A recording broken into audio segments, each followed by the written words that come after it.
Good evening. Thank you for joining us tonight. This meeting is a town hall for the governor's office of the deaf and hard of hearing, GODHH, here in the state of Maryland. We have two interpreters here that will be voice interpreting. They're from Convo. Thank you for joining us. And this meeting is really to hear from the community, your concerns, or maybe something positive, something you like that you're seeing in the community. We have a form for you to fill out at the end of the meeting, and that that form could be comments or questions. I'm Ushirla DeBerry. My sign name is Ushirla. I'm wearing black glasses. My hair is up in a ponytail, just one. I have a striped shirt on today. My shirt is black and olive green. This meeting is today, Tuesday, August 26, 2025 at 4 p.m. until possibly 6 p.m. We estimate an hour to an hour and a half.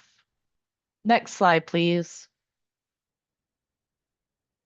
I'm going to ask my team to go ahead and introduce themselves, name, description, role, and then the next person can go. So Tanae, if you would please take your turn. Hello, everyone. My name is Tanea Brown, and I am the outreach interpreter coordinator here at the governor's office for the deaf and hard of hearing. I focus on developing programs for interpreters and also on licensing for interpreters in the state of Maryland. And yeah, next team member, Diamond. Oh, your description? Yes. I have glasses on and I have my hair in wraps in a ponytail. I have a blue shirt and olive green cardigan over my shirt.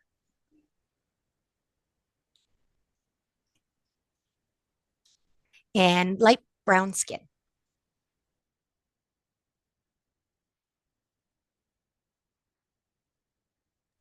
Alrighty, next Diamond. Hello, everyone. My name is Diamond. I'm the managerial assistant for the governor's office for the deaf and hard of hearing. I'm a black woman with a brown shirt and glasses. And back to you, Shirla. Thank you, Diamond, for introducing yourself. And thank you as well, Tanae, for introducing yourself. That is our team. And we are looking forward to growing this team with the new fiscal year coming up. And so please keep an eye on our website for updates on job opportunities and posted through social media as well. Next slide, please.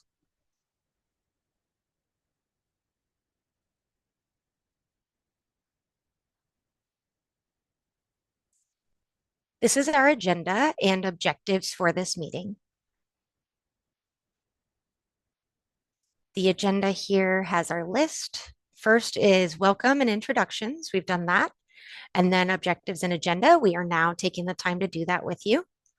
Next is background on our GODHH statute. And then the DILA town hall notes from previous town halls. And then Hagerstown, their town hall notes from their town hall. And then if there's any concerns you want to discuss, anything you want to throw in to discuss, and then also action items. And that list will be spread before the next town hall. So thank you for joining us. Objectives for this meeting are to hear from the community, possibly to answer any questions if we can, and also to gather some feedback or concerns. Any questions? Next slide, please.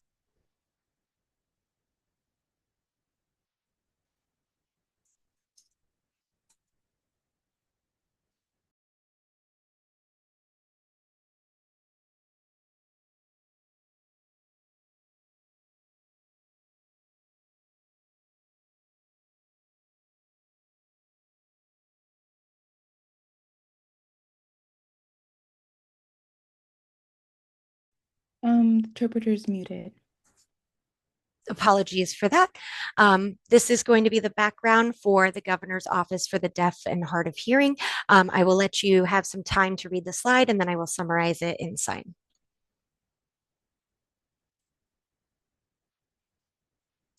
This background slide is about our office, Maryland Governor's Office for the Deaf and Hard of Hearing.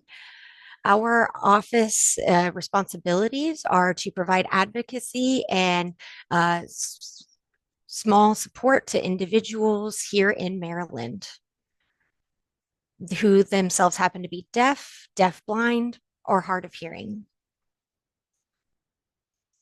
We are coordination office. We take public policies and programs focusing on benefiting individuals who are deaf, deafblind, and hard of hearing. That census, the count report from 2020 and previously in 2016 mentioned that there are 1.2 million Marylanders themselves who are deaf or hard of hearing, at least one ear. And recently I had a conversation with John Appinis, and we talked about we might see that this was undercounted and underreported. So you might see something soon about the state of Maryland for people who are deaf, deafblind, and hard of hearing. And so I am looking forward to sharing some updated numbers for you soon. One program that we're already doing is with Johns Hopkins relating to how to interact with and make go through interpreter requests, how to make and finish interpreter requests. And so we have periodically had ongoing trainings, a training series with their team and their people who are working with the hospital for deaf, deafblind, and hard of hearing services, accessibility, and to provide for successful communication. People who are deaf, deafblind, and hard of hearing with our office, we are continuing to improve communication and services through the program and state and local agencies as well. Johns Hopkins just happened to be one of them that we are working closely with. For safety and emergency services, we are continuing to focus on education and health and social opportunity. This office was authorized October 20th, 2001, because deaf and hard of hearing people started this, and operating July of 2002 is when it started. Thank you for being along with us on this journey. Next slide, please.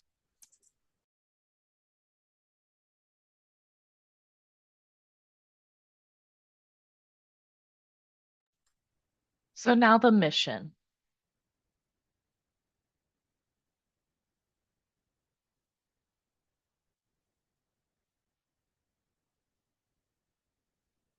with a mission. Our office represents the governor following the priorities of Moore Miller administration, the current team Governor Moore, Wes Moore, and then Lieutenant Governor Aruna Miller.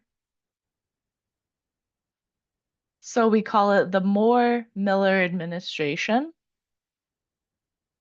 and promotes equality and accessibility for all Marylanders and providing expertise that enhances the general welfare of Maryland's deaf and hard of hearing residents.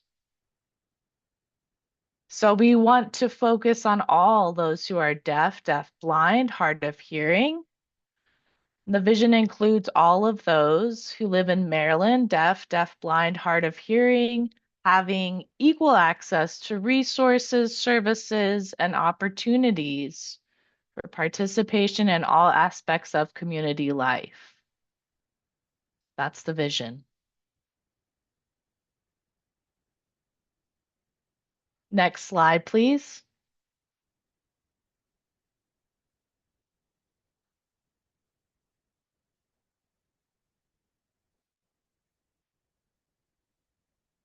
Next slide.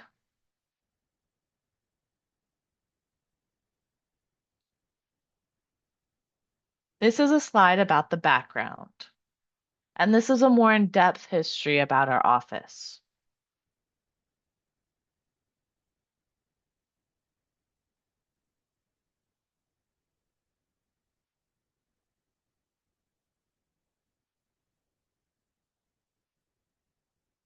Clearly, it's not easy work to do.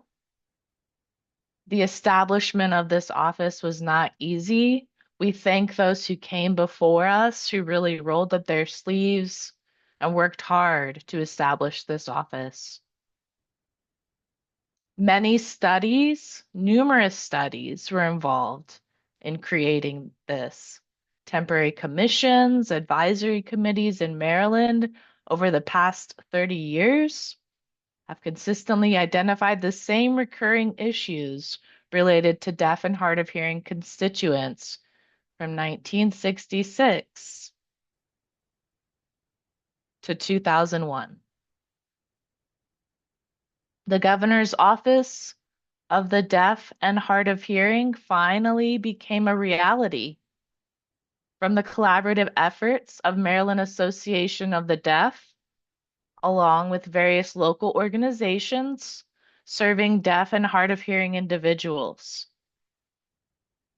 In October 2001, the Maryland General Assembly recognized the need for the creation of the office to serve Maryland's deaf and hard of hearing individuals through enabling legislation and making that a reality.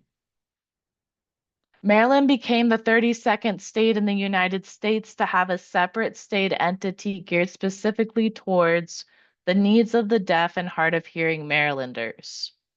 Additionally, Maryland is a second state that has an office that reports directly to the governor rather than adhering to a commission or board structure in which the director reports to an entity that provides oversight. The office also provides resources upon requests related to deaf, blind, and hard of hearing.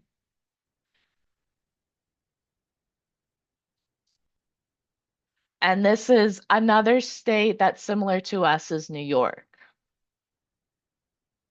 About 2 years ago, I believe, right? Thank you. Next slide, please.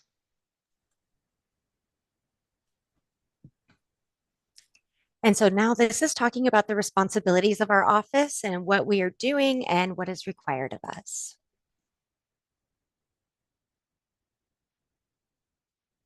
So this office is responsible and focuses on advocacy, coordination, and public policy, regulations and programs.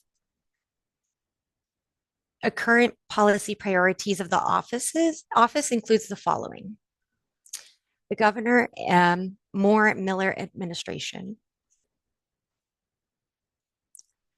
And yes, summary about the priorities. And so the Moore and Miller administration's goals is to make Maryland's economy more competitive, to keep our community safe, and to expand opportunity and support for Maryland families and make Maryland a state that serves. And we have a link here that you can click and you can learn more about that. This PowerPoint will also be available to you all. Next slide, please. And now I will share reports. I will ask to stop sharing the PowerPoint, please. Thank you. The first report is from DILA.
So that I just showed you is from DILA, uh, and what they discussed at their community level. Once we do that, we have action items in response to the report. And so we will show another one. That one is going to be from Hagerstown. All right, if we're ready.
Thank you for taking the time to read both of those reports about their concerns that they had received and the notes from those meetings. And now, Tanae, if you wouldn't mind showing the PowerPoint.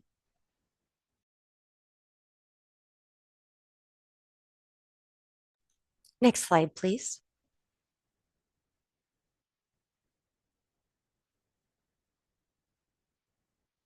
Now is the opportunity. If you would like to reply with a comment or any other further questions, we have this link here, and it goes to a form, and we have that in the chat. Diamond, would you mind posting that link into the chat?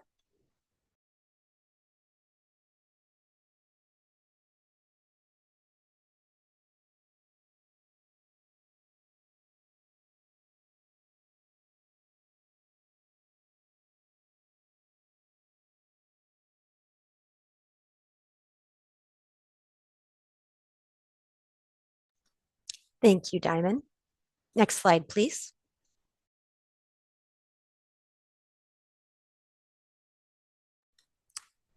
Now, for our office, we will continue focusing on addressing the needs related to interpreting and also um, needs for more um, explanations of what to do and how to work with deaf people, VRI, and accessibility at hospital visits or regular doctor's visits.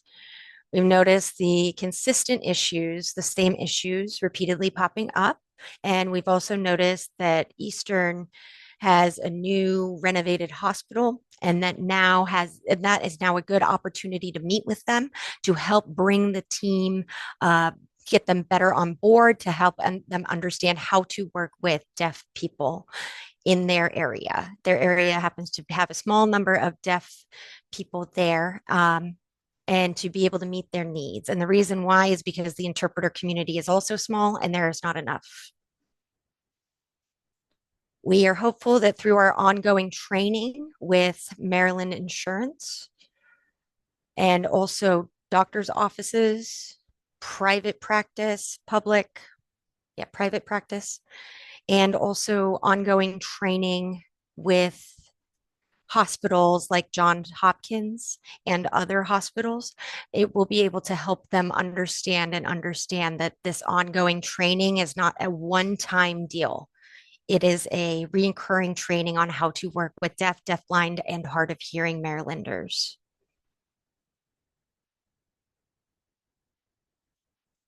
Now, I would like to ask my team if there is anything that you would like to add that you're doing that you want the community to be aware of. For example, Tanae will maybe talk about some programs that she's working on for interpreter licensure.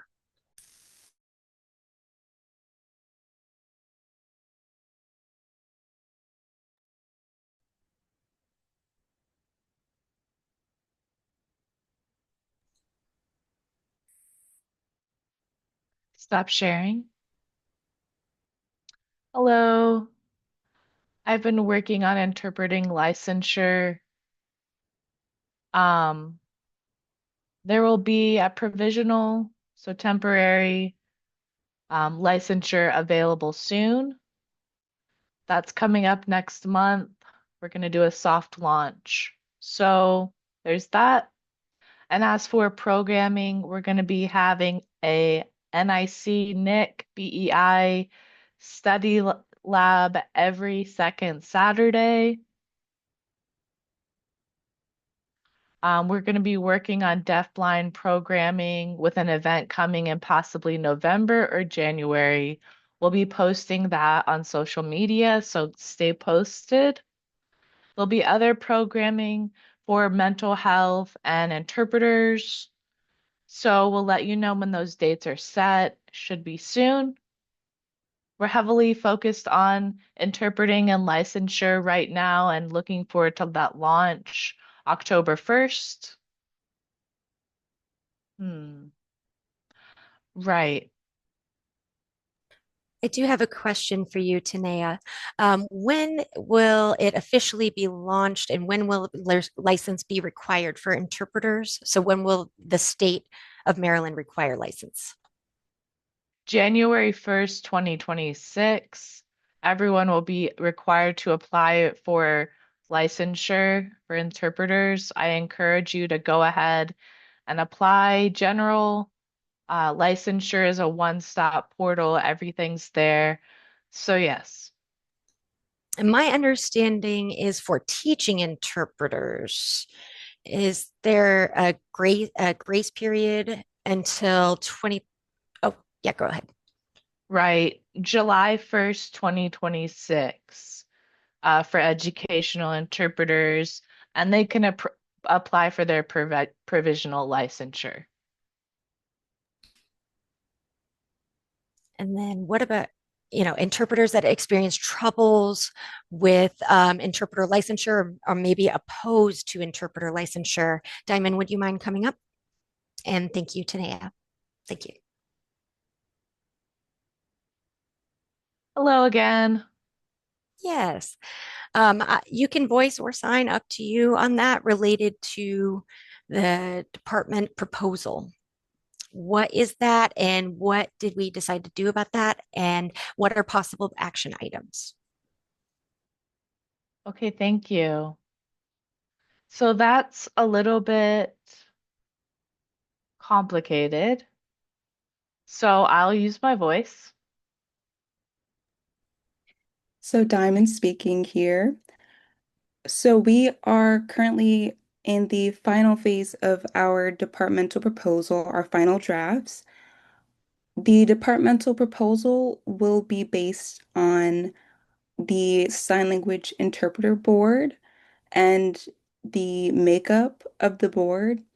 So we want to make sure everyone on the board has the best interest of the interpreter community and the deaf community at heart. So we are currently getting ready to send that to be drafted as a bill to be introduced in the 2026 legislative session.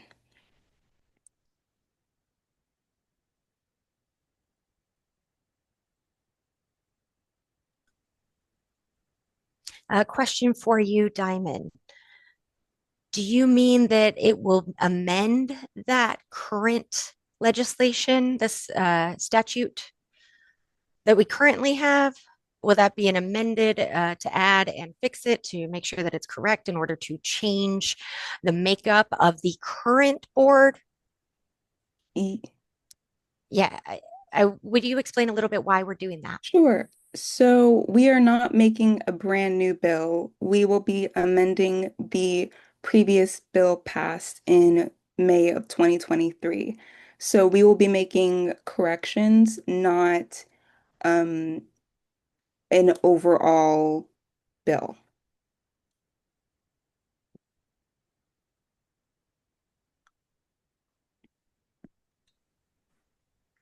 Thank you for explaining that, Diamond.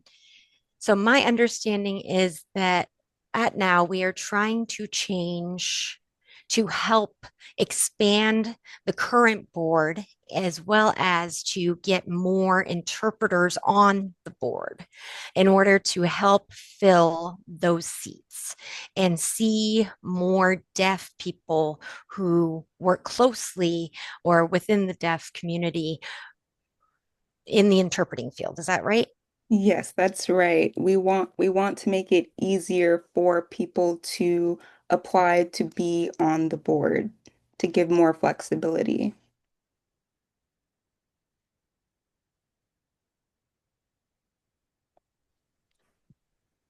I see. Okay.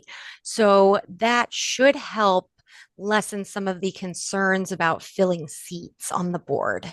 And now, what about technical changes? Can you expand on that about those for those who might be opposed or concerned about losing their jobs as interpreters? What about the technical changes? That's a great question. So for technical changes, I actually may have to defer to our outreach interpreter manager, Tanea, who may have some insight on the technical changes as it relates to regulations and the proposal. Tanea, if you wouldn't mind coming on.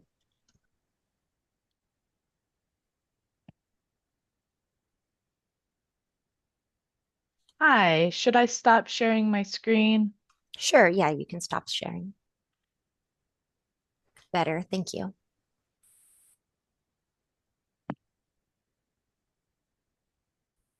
Oh, okay. So talking about technical changes or technology.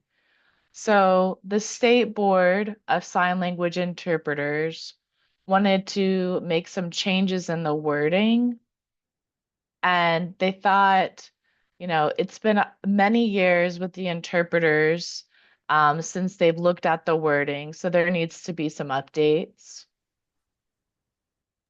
Thank you for that. Does that answer your question? Thank you to both of you for explaining that.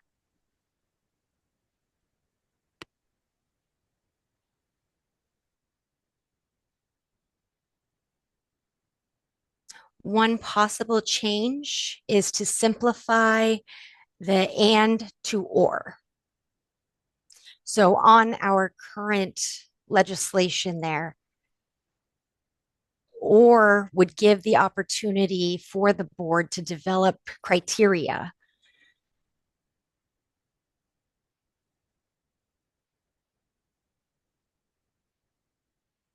And now, thank you to Diamond and Tanea. I would like to introduce the current chair of our deaf, blind, and hard of hearing work group, Dr. Leo Yates. Please introduce yourself and thank you for joining us here tonight. Sure. Thank you. It's good to see you, Diamond, Tanae, Shirla, the three of you. So I'm Dr. Leo Yates. I'm from Doors. It's VR deaf blind specialist. Ursula recently said, as she said, I'm also a coach for deaf blind in a work group. And I'm interested in getting involved here at the town hall. I'm curious. Take a pulse of what's going on here. So I'm curious about the work group, and specifically as Doors is interested in obtaining licensure from the state for interpreters. We're aware of concerns and also good things that are going to occur with licensure and so on and so forth. And so my hat as a deaf blind specialist and how that's going to impact deaf blind people, I definitely don't want it to negatively impact to where the interpreting resources are spread even thinner and we have even less interpreters. But I know that some of the laws need amended to protect deaf and hard of hearing people and deaf blind people to have access. At the same time, Doors and VR, we often use interpreters and request interpreters for staff and for the clients we serve to make sure that we're able to get quality interpreters who are certified and who are capable has always been an issue that we've been focused on providing access to deaf blind clients with supportive services that they receive. So I'm so appreciative of the opportunity to be here with you all. Thank you, Shirla, for leading this meeting. Thank you. And thank you, Dr. Yates, for your comments. We appreciate your support on working in that working group and as chair leading that group. I understand also that you made it possible to change as well. You submitted it to the General Assembly and waited as well. Yes, waited and watched. I know what's going on. Yeah, well, we should have something coming up soon next week. I know it takes 45 days. And so we sent that on the True. 1st. And so we are still waiting for that. It was June 1st, right? June 1st. June 1st. And so we have been waiting since then. So we may hear something soon coming up in September, and that is what we will be posting on our website to give people time, to hear back from the General Assembly. We are hopeful to hear something soon from them related to your recommendations as a work group. That work group is 10, right? Mm-hmm. 10 people collecting data, collecting information, trying to decide what would be best. And so I really appreciate your work. Is there anything extra that you would like to share with us tonight related to the working group or any other concerns or comments? You know, I think there's no more to add, but I do think that the report that we submitted to General Assembly, that report probably needs a follow-up. But I don't want to jump to conclusions and then get comments and maybe have wasted our time. So I know our time is so valuable. So that's why it may be best to see the comments from General Assembly first and then prepare in advance after that at our next meeting. Hopefully, the other area seats that are available, I believe deaf and deaf blind are waiting for the Maryland Appointments Office. I'm not sure if that's the correct wording, but they're waiting for them, I believe. They're far behind and they're catching up. So they're waiting for those board seats to be filled. Yeah. Okay, my reply to that is yes. Um, our legislative session for 2025, we were waiting, but they did not touch any appointments until after that. And then something happened, and then now everybody's coming back and getting back in the swing of things and getting to the work that needs to be done. But I did hear back from the appointment office, and they said that they are reviewing the applicants for which chairs and relating to the appointment selection. And people do have to go through background checks as well. And we do not know the results from that. And so our office only receives the congratulation response, and that's it. So as soon as we get those congratulations responses, then we will know that a seat has been filled and that we have the seats there taken care of. So I really appreciate their work as well at the office. And you are correct. Yes, there is some waiting involved in this. And I think that now at this time where we are ready to have all the seats to be filled. Yeah. Well, you're on various boards and Yep, committees and work groups. 3. So I'm sure I can imagine all of those are needing seats to be filled. So for MACDHH, Yeah. Maryland Council on the Advisory Council for the Deaf and Hard of Hearing. So those seats have been filled, Good. Good. but it is possible that some will be expiring in those filled Mm. seats. So, Prioritize. Yeah. right. So you're the work group, right? So that. And then also SBD also has their seats. And so, yes. And Yep. Well, we're gonna do the work until we have more join us. And thank you for your comments and remarks. And thank you to our team for their input. Yes. SBSLIS. Yes.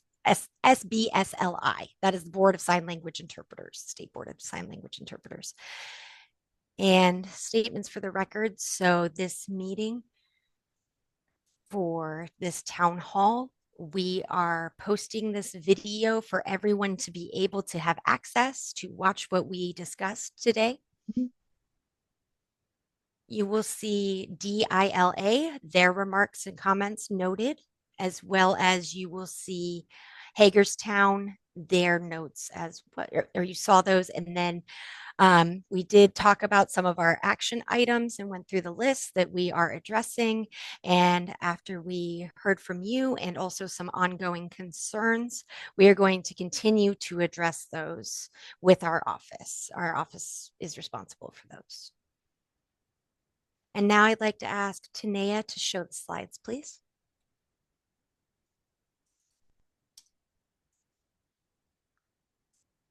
Okay, next slide.